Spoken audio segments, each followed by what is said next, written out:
College start 4 years అవుతుంది sir.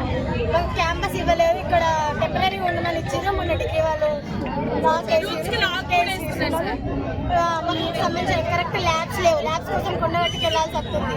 Labs లేవు, faculty సరిగ్గా లేదు. క్లాసెస్ మీరు ధర్నా ఎందుకు చేస్తారు? మీరు ధర్నా ఎందుకు క్యాంపస్ కావాలి, రిలీజ్ కావాలి. క్యాంపస్ రూమ్స్ లేవు కరెక్ట్ గా.